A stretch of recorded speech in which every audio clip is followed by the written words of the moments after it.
Hello అండి. అందరూ ఎలా ఉన్నారు? నేనైతే చాలా బాగున్నాను. మీరు కూడా అందరూ బాగున్నారు కదా! బాగున్నారని అనుకుంటున్నాను. బాగుండాలని మనస్ఫూర్తిగా కోరుకుంటాను. Welcome to my channel KBT lifestyle vlogs. నేను మీ భారతిని. ఈరోజు వీడియోలో సాయంకాలం 4 గంటల నుండి రాత్రి పడుకునేంత వరకు ఇంట్లో పనులన్నీ ఎలా చేసుకున్నానో, సాయంకాలం నా డైలీ రొటీన్ ఎలా సాగిందో ఈ వీడియోలో చూపిస్తున్నాను. వీడియో లాస్ట్ వరకు చూసి ఈ వీడియో మీకు ఎలా అనిపించిందో కామెంట్ చేయండి. వీడియో నచ్చితే లైక్ చేయండి. నా ఛానల్ ఫస్ట్ టైం చూస్తున్నట్టయితే ప్లీజ్ సబ్స్క్రైబ్ చేసుకొని బెల్ ఐకాన్ని ఆన్లో పెట్టుకోండి. యూట్యూబ్ కొత్తగా ఇచ్చిన హైప్ కూడా ఖచ్చితంగా ఇవ్వండి. ఇంకా మా వైష్ణవ్ అయితే తెల్లవారు స్కూల్కి వెళ్ళాడు కదా, సాయంకాలం 5:30 పావు తక్కువ ఈ టయానికి అయితే స్కూల్ బస్ వచ్చింది. ఇంకా వైష్ణవ్ ఇంటికి రాగానే ఫస్ట్ వాడు బట్టలు మార్చేశాను. ఇంకా వెంటనే సైకిల్ తీసుకొని అయితే బయటికి ఆడుకోవడానికి అయితే వచ్చాడు.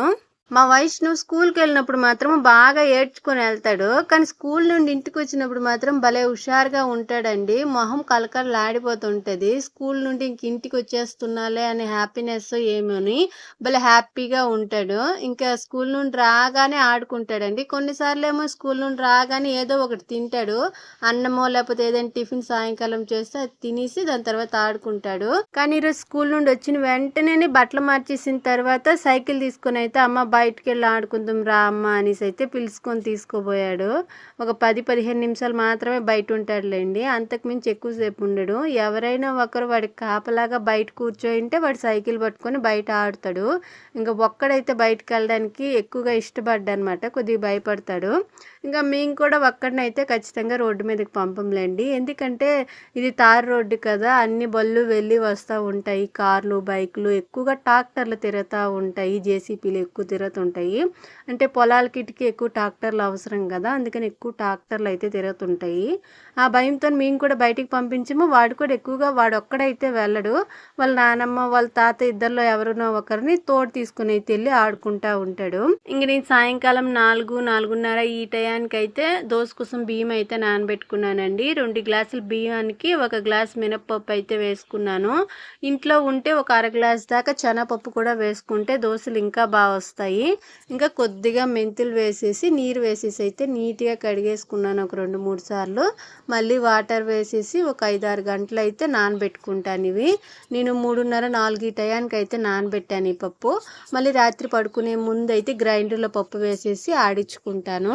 ఇంక నేను తెల్లవారు టిఫిన్ అయితే ఇడ్లీ చేశాను. ఇడ్లీ పిండి కొద్దిగా ఒక గిన్నెలోకి అయితే తీసుకొని పక్కన పెట్టుకున్నాను. సాయంకాలం స్నాక్స్గా అయితే దెబ్బ రొట్టి చేద్దామనేసి. ఇంక ఈ దెబ్బ రొట్టిలోకి కావాల్సినవన్నీ కూడా కట్ చేసేసి అయితే రెడీగా పెట్టుకున్నాను. ఉల్లిపాయ, పచ్చిమిర్చి, కరివేపాకు, కొత్తిమీర, కొద్దిగా జీలకర్ర అయితే తీసుకున్నాను. ఇప్పుడు కట్ చేసుకున్నవన్నీ కూడా ఒకదాని తర్వాత ఒకటి అయితే వేసుకుంటున్నాను. ఉల్లిపాయ ఫస్ట్ వేసుకున్నాను, దాని తర్వాత సన్నగా కట్ చేసుకున్న పచ్చిమిరపకాయ, కొత్తిమీర, కొద్దిగా జీలకర్ర ఉన్ని చిన్న చిన్న ముక్కలుగా తుంచేసుకున్న కరివేపాకు వేసుకున్నాను. దాని తర్వాత రుచికి సరిపడినంత సాల్ట్ వేసేసుకొని ఇంకా మొత్తం అంతా నీట్గా కలిసేలాగా అయితే కలుపుకోవాలి. పిండి మరీ గట్టిగా ఉంది అని అనుకుంటే కొద్దిగా వాటర్ వేసుకొని అయితే కలుపుకోండి. ఇప్పుడు నేను పిండి కలుపుతున్నాను కదా, ఇది కొద్దిగా గట్టిగానే ఉంది, అంటే మరీ గట్టిగా ఏం కాదు, ఇలా వేసేసినా సరే దిబ్బరొట్టి బాగానే వస్తుంది. ఇంకొద్దిగా వాటర్ వేస్తే దిబ్బరొట్టి ఇంకా నీట్గా ఉడుకుతుంది. నేనైతే కొద్దిగా వాటర్ వేసి అయితే కలిపాను, అది మీకైతే వీడియోలో చూపించలేదు. ఇంకా మొత్తం కలపడం అయిపోయిన తర్వాత ఇప్పుడైతే గ్యాస్ మీద కళాయి పెట్టుకుంటున్నాను. కళాయి కొద్దిగా దలసరిగా ఉన్నదనుకోండి, దెబ్బ రొట్టె అంత తొందరగా అడుగు మాడకుండా నీట్గా వస్తుంది. నేను రెగ్యులర్గా కూరల కోసం వాడే కళాయే పెట్టానండి. ఇనప బాండ్లు ఉంటుంది కదా, ఇనప కళాయి, అది పెట్టుకొని చేసామనుకోండి చాలా నీట్గా దెబ్బ రొట్టె అయితే వస్తుంది. మా ఇంట్లో ప్రస్తుతానికి లేదు కాబట్టి నేను రెగ్యులర్గా కూర కోసం వాడే కళాయే పెట్టేశాను. ఒక 2 టేబుల్ స్పూన్ దాకా ఆయిల్ వేసుకున్నానండి. దాని తర్వాత కలిపి పెట్టుకున్న పిండి అయితే ఒక్కొక్క గరిటె వేసుకుంటూ సర్దుకుంటున్నాను అనమాట. అంటే ఒకే దగ్గర పిండి ఉండిపోకుండా కొద్దిగా వెడల్పుగా అయితే సర్దుకుంటున్నాను. నేను కరెక్ట్గా 2 టేబుల్ స్పూన్ దాకా ఆయిల్ వేసానండి. చూడండి చుట్టూ కూడా ఆయిల్ ఎలా ఉందో. ఈ ఆయిల్ ఈ దెబ్బ రొట్టె ఉడికే కొద్దీ దెబ్బ రొట్టె అయితే పీల్ చేసుకుంటుంది. మరి ఎక్కువ ఆయిల్ వేయాల్సిన అవసరం లేదు, ఒక 2 టేబుల్ స్పూన్ దాకా ఆయిల్ వేసుకుంటే సరిపోతుంది. ఇంకా మొత్తం పిండి అంతా వేసేసి నీట్గా సర్దుకున్న తర్వాత మూత పెట్టేసి ఒక 2 నిమిషాలు గ్యాస్ సిమ్లో పెట్టుకొని ఉడికించుకున్నాం అనుకోండి. చూడండి ఆయిల్ మొత్తం కూడా ఎలా దెబ్బ రొట్టె పీల్ చేసిందో. మళ్ళీ ఒకసారి అయితే నేను మూత పెట్టుకొని మళ్ళీ ఒక 2-3 నిమిషాలు అయితే ఉడికించుకుంటున్నాను. గ్యాస్ సిమ్లోనే ఉండాలండి. ఇంకా నేను ఈ దెబ్బ రొట్టి తిరిగేసుకుంటాను అనే టైంలోనే మళ్ళీ కొద్దిగా ఆయిల్ వేసుకొని అయితే ఇప్పుడు గరిటెతో కొద్ది స్లోగా అయితే తీసుకుంటున్నాను. కొద్దిగా కిందకైతే అడుగు అంటింది, మాడలేదు, కాకపోతే కొద్దిగా గట్టిగా అంటేస్తుందనమాట. బాగా గట్టిగా తీస్తే వచ్చేసింది, ఈజీగానే వచ్చింది. చూడండి, నేను మీకు తిప్పి చూపిస్తాను ఎంత నీట్గా వేగుంటుందో. వెనక పక్క చూడండి ఎంత బాగా కాలిందో, అస్సలు మాడిపోకుండా నీట్గా అయితే వేగింది. ఇంకా మళ్ళీ ఇప్పుడు ఒక టేబుల్ స్పూన్ దాకా ఆయిల్ వేసుకోవాలి. రెండో పక్క కూడా నీట్గా వేగాలి కదా. ఇంకొద్దిగా ఆయిల్ వేసుకున్నా ఏం కాదు, నేనైతే కొద్దిగా ఆయిలే వేసుకున్నాను. ఆయిల్ వేసిన తర్వాత ఒక 10 నిమిషాలు మళ్ళీ ఒకసారి మూత పెట్టేసి గ్యాస్ సిమ్లో పెట్టుకొని ఉడికించుకున్న తర్వాత ఇప్పుడు వేరే పక్క కూడా తిప్పి అయితే చూపిస్తున్నాను చూడండి. ఈ పక్క ఇలా వేగింది కదా, ఈ పక్క అయితే ఇలా వేగింది. ఇలా అయితే మొత్తానికైతే దిబ్బరొట్టు రెడీ అయిపోయిందండి. ఇది కొద్దిగా చల్లారిన తర్వాత చిన్న చిన్న ముక్కలుగా అయితే కట్ చేసుకుంటున్నాను. ఇది కట్ చేయడం మాత్రం కొద్దిగా కష్టంగా ఉంటుందండి, నీట్గా కట్ అవ్వదు. అంటే మనం ఏ షేప్లో కట్ చేయాలి అని అనుకుంటే ఆ షేప్లో రాదనమాట. అంటే కొద్దిగా ముక్కలు ముక్కలుగా కట్ అయిపోతూ ఉంటుంది. నేను కట్ చేయడం సరిగ్గా లేదో లేకపోతే ఇది కట్ చేయడం ఇంతేనో నాకు తెలీదు. నేనైతే మా అమ్మ వాళ్ళ ఇంటికాడ ఉన్నప్పుడు ఈ దెబ్బరొట్టి ఎప్పుడు తినలేదండి. మా అత్తకు కూడా ఇది ఎలా చేస్తారో తెలీదు.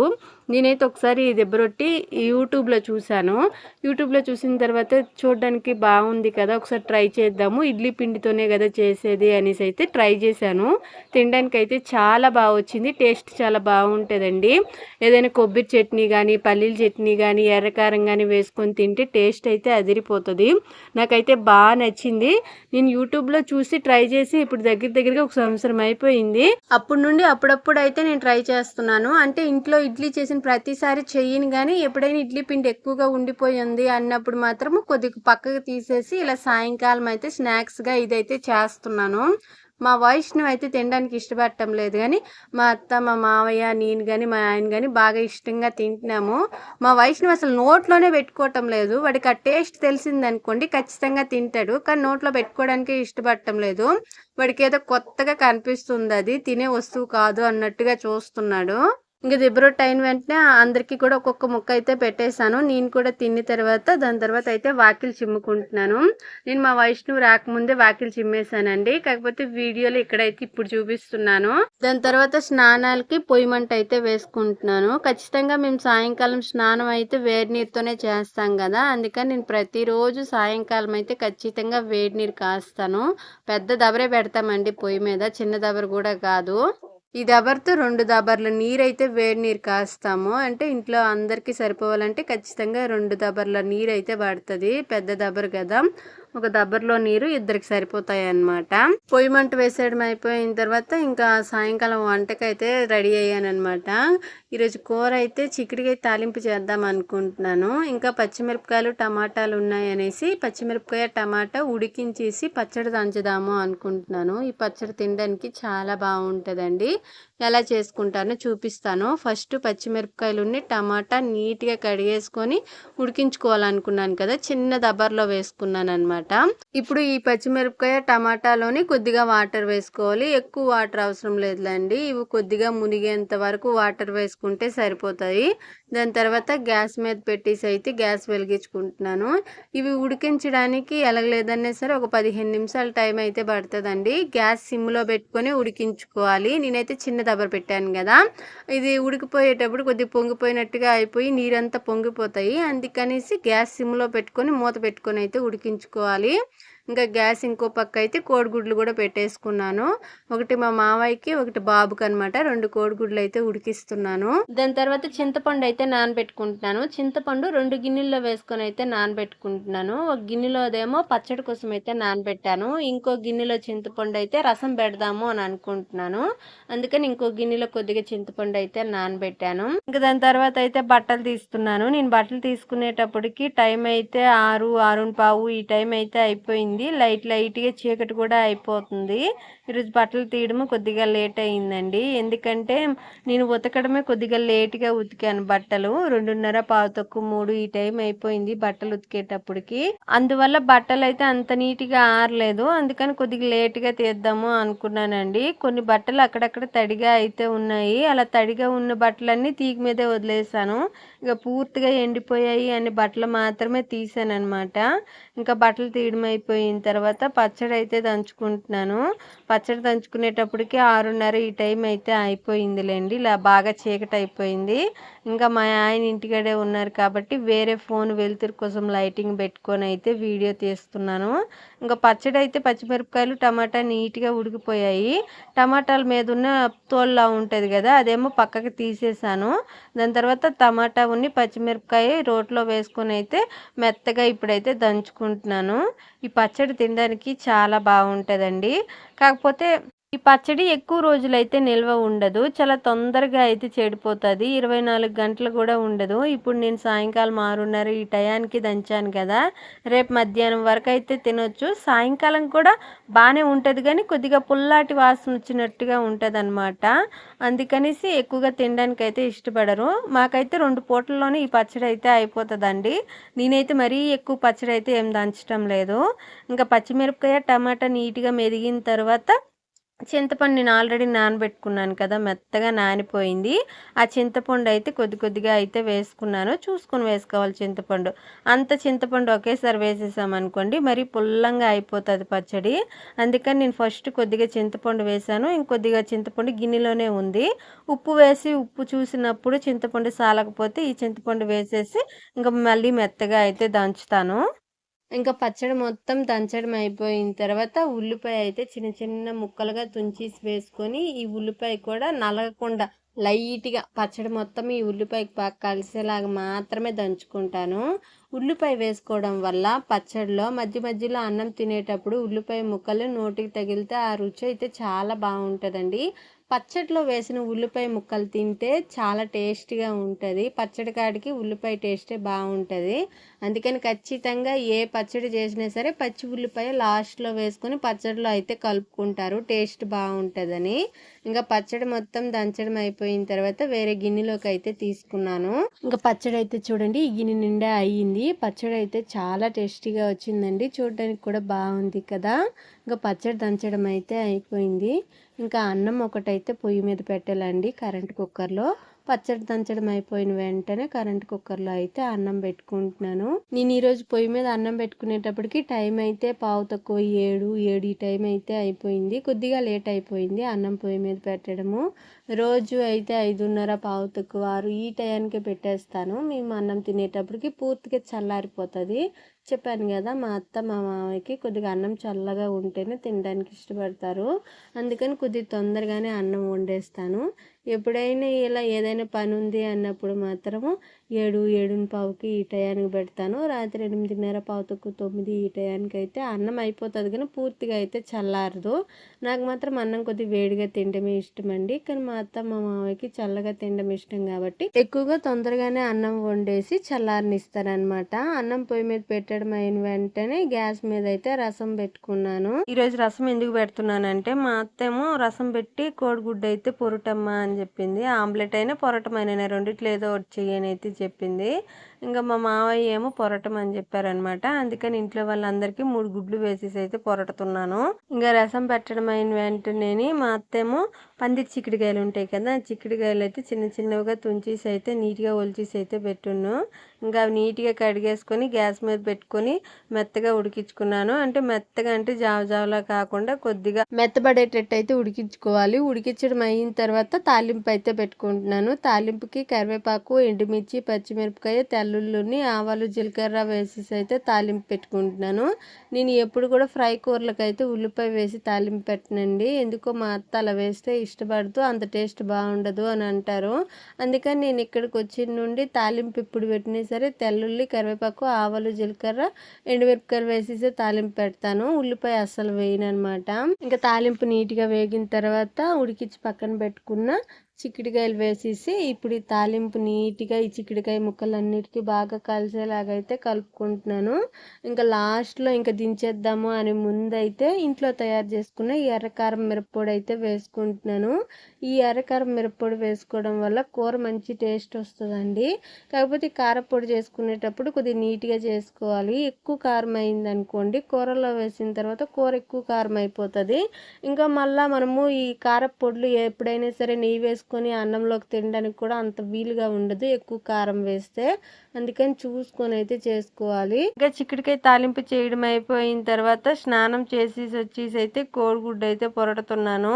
ఇంట్లో అయితే మొత్తం కలిపేసి నలుగురు ఉన్నాము. మా నలుగురికి ఆల్రెడీ నేను కూర చేశాను, పచ్చడి చేశాను, రసం కూడా పెట్టాను కదా, అందుకని ఎక్కువ కోడిగుడ్లు అయితే వేయలేదు. 3 కోడిగుడ్లు వేసేసి కోడిగుడ్డు అయితే పొరడుతున్నాను. ఈ కోడిగుడ్డు పొరటే తినడానికి అయితే టేస్ట్ చాలా బాగుంటుంది. కానీ ఈ మధ్య కోడిగుడ్డు రేట్లు కానీ చికెన్ రేటు కానీ చాలా ఎక్కువగా పెరిగిపోయిందండి. అప్పుడు కాడికి ఇప్పుడైతే డబల్కి డబల్ అయిపోయింది. అంత ఎక్కువగా రేట్లు అయితే పెరిగిపోయాయి. మటన్ గురించి అయితే అసలు అడగాల్సిన అవసరమే లేదు. మాలాంటి మిడిల్ క్లాస్ వాళ్ళైతే మటన్ కొనుక్కొని తినే రేట్లో అయితే అస్సలు లేదండి. చాలా ఎక్కువగా మటన్ రేట్ అయితే పెరిగిపోయింది. 1000కి పైనే ఉందంట మటన్ రేటు. మేము మటన్ తెచ్చుకొని చాలా రోజులే అయిపోయింది. మినిమం 1 ఇయర్ 2 ఇయర్స్ అయితే అయిపోయింది. ఇంకా కోడిగుడ్డు పొరటడం అయిపోయిన తర్వాత మావయ్య కోసం అయితే ఒక 2 చపాతీలు చేశాను. చపాతీలు చేయడం అయిన వెంటనే అత్త మావయ్యకి అన్నం పెట్టేశాను. ఇంకా మా ఆయన కూడా ఇంటికడే ఉన్నారు కదా, మా ఆయనకి కూడా అన్నం పెట్టేసి బాబుకు తినిపించేసి నేను కూడా తిన్నాను. ఇంకా పడుకునే ముందు నేను ఫస్ట్లో పప్పు నానబెట్టాను కదా దోశ కోసము, ఇప్పుడైతే గ్రైండర్లో వేసుకుంటున్నాను. ఈ పప్పు మెత్తగా మెదిగేంత వరకు అయితే గ్రైండర్లో రుబ్బుకుంటాను అనమాట. ఇది మెదగడానికి ఎలాగలేదన్నా సరే ఒక అరగంట టైం అయినా పడుతుందండి. తొందరగా ఏమీ మెదగదు. మెదిగిన తర్వాత వేరే గిన్నెలోకి అయితే తీసుకున్నాను. చూడండి మెత్తగా అయితే రుబ్బేసుకున్నాను. మిక్సీలో వేసుకున్నా సరే మెత్తగా రుబ్బుకోవాలి. నేనైతే కొద్దిగా గట్టిగానే రుబ్బుకున్నానండి. ఇంత గట్టిగా రుబ్బుకోవాల్సిన అవసరం లేదు. దోశకి కొద్దిగా పలచగా ఉన్నా సరే బాగానే ఉంటుంది. నేను రేపు బోండా చేయాలనిపిస్తే చేస్తాను, లేకపోతే దోశ వేసేస్తాను. ఎందుకైనా మంచిది అనేసి కొద్దిగా గట్టిగా అయితే రుబ్బాను అనమాట. ఇంకా మొత్తం పనులన్నీ కంప్లీట్ అయిపోయిన తర్వాత బాబు అయితే నిద్రకు వచ్చాడు. అందుకని మంచాలు అయితే వేసేసి బొంతలు అయితే పరుస్తున్నాను. ఇప్పుడు టైం అయితే 9:15 ఈ టైం అయితే అయ్యింది. వాడికి తొందరగా తినిపించేసి నిద్రపుచ్చుదామన్నా సరే నిద్రపోవడండి. నేను వాడి పక్కన పడుకొని నిద్రపుచ్చేంత వరకు అయితే అది నిద్రపోడు. అందుకని నాకు కొద్ది పనులు ఉంటాయి కదా, ఆ పనులు కంప్లీట్ చేసేసిన తర్వాతే వాడిని పడుకోబెట్టిన తర్వాత ఇంకొన్ని పనులు ఉంటాయి, అవి చేసుకుంటాను అనమాట. ఇంకా వాడైతే కొద్దిసేపు ఆడుకున్నాడు తిన్న తర్వాత. ఇంకా నిద్రకు వచ్చేసాడు కాబట్టి బొంతలు వేసేసి అయితే నేను వాడి పక్కన పడుకొని అయితే నిద్రపుచ్చుతాను అనమాట. పడుకున్నప్పుడు కూడా వాడు పూర్తిగా నిద్రలోకి జారుకునేంత వరకు కూడా ఆడుకుంటానే ఉంటాడండి. ఏవో పాటలు పాడుకోవడము, కొన్నిసార్లు అయితే ఏబీసీలు చెప్పుకోవడము, మాటలు చెప్పుకుంటా అలా అయితే పడుకుంటాడు అనమాట. కుదురుగా కూడా పడుకోడు.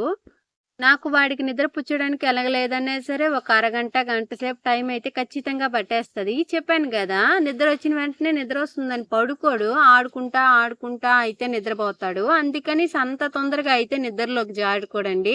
నిద్రలోకి జారుకున్నాడు అని అంటే మరి లేడు అనమాట. రాత్రి అంతా కూడా ఒక్కసారి కూడా మెలికి రాకుండా పడుకుంటాడు.